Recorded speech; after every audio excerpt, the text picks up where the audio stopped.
Hey everyone, welcome back to the Casual Watch Review channel. As you can tell, it's an unboxing today, and you can also tell this is a Citizen watch. So I've been trying to get a decent quartz watch for a while. I've got the Citizen Quartz Diver. I also had another Citizen Quartz, but I found that to be a little large. But I wanted a everyday kind of grab and go one, so I put a lot of thought and research into this particular one. So let me just open it up here. We've got the instructions, and the majority of these, as you can tell, are in Japanese because this is a Japanese domestic version, and I'll tell you why that's important in a minute, or how that factors into this watch in a minute. So there we've got it does have English instructions in it as well. This is the Citizen. This is the PMD56-2952 LAND Eco Drive. So this is it's a titanium case, and it has Citizen's Duratech coating on it, or it's a Duratech hardening.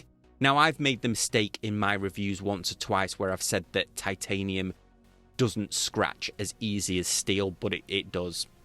Loads of people correct me on it. It was just something that I was definitely ignorant of, so I'm correcting it here. This will scuff and scratch, but it does have a hardening which is supposed to reduce that. The whole watch only weighs 100 grams, so it's quite surprising when you pull it out of the case and you're expecting quite a heavy watch. The things that I love about it: has this military style dial to it, is atomic timekeeping, but it will only set itself from the Japanese clock. Now, I know a few other reviewers have made reference to this as a real deficiency of this watch, and I know certainly it will have put some US buyers off, but I live in the US and I use an app called Clockwave. Now, it took me a bit of time to mess about with the settings, but essentially I set Clockwave on it works on the iPhone. I set it to the Japanese mast, and I also had to set it to the Japanese time zone as well. And then to set this watch manual, you press this button on the side. So there's a button here, the crown, and then there's another little button that you can only get to with a pen here. But you basically push this in, hold it in, and it will manually search for the mast. So I set it off, and eventually it did find it. So it took probably about 5 or 6 minutes, and on about the 5th try, but it'll be a lot easier for me next time because I know how to do it. But once it started setting itself, it looked absolutely awesome. This watch cost me $467, which is certainly expensive for a Citizen watch, but it was certainly worth the price of admission to see the hands set themselves, and then the date set itself as well. Now here I've got it set, actually the hand's obscuring it here, but I have it with the Japanese day. You can have it on the English day as well. I just thought it looked pretty cool with the Japanese day, as it's a Japanese domestic model. So let's get a close-up of that dial, which really attracted me to the watch. The outer bezel is titanium, but it has a DLC coating on it. We can see this very nice military aesthetic to the dial. The lume, it's not Seiko quality lume, but it's decent, certainly decent. I love this yellow on the second hand. The hands, very simple, but highly, highly legible. We have the second track around the outside. We have some additional markings here as well. So if I press this button now, it will flip to no because it's not getting a reception for the atomic clock. But you see here, if it was searching, it would say high, medium, and low, and that's its reception. So when I was setting it from my phone, it was on high the whole time, so it was getting an excellent reception. You can also set the hands. So if you knock the watch, it will automatically set the hands. You can also align the hands as well. So if I press and hold this, it will start to spin round and actually start setting the hands back to 12, so you can actually position them yourself. But the crown itself is screw down, 200 meters. The crown is exceptionally well finished. I just love this industrial knurling that's on the crown.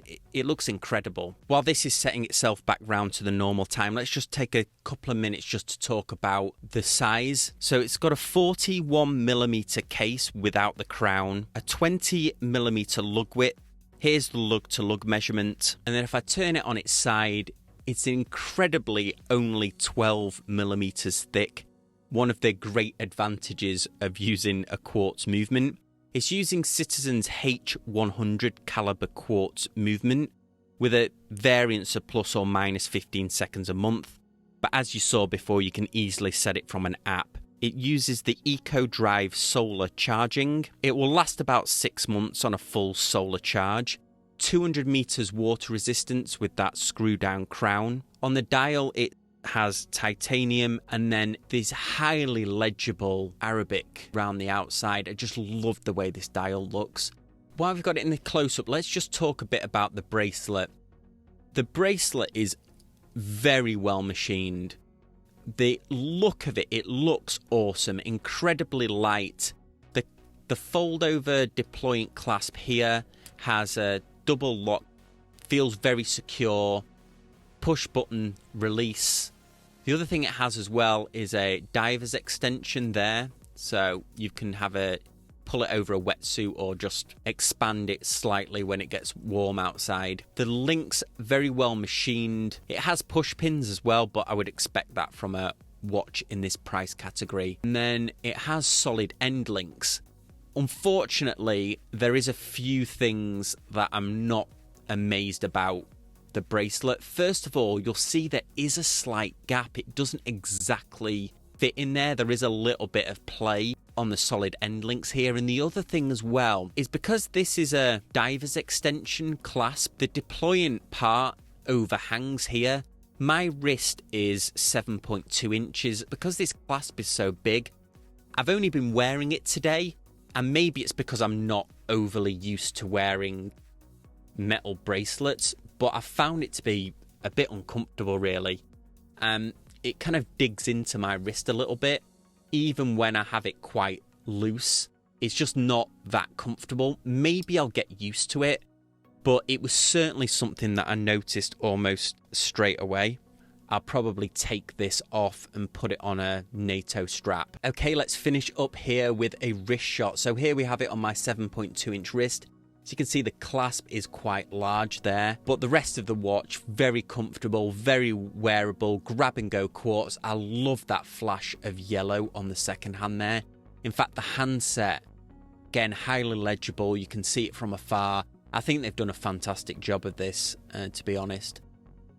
Anyway, guys, more importantly, what do you think? Let me know in the comments section down below. As always, I appreciate any comments you leave me. If you've not checked out the new podcast, there's a link in the description down below. Longer form content. You can get it on all of your favourite podcasting apps. As always, really appreciate you watching, and I'll see you next time on the Casual Watch Review channel.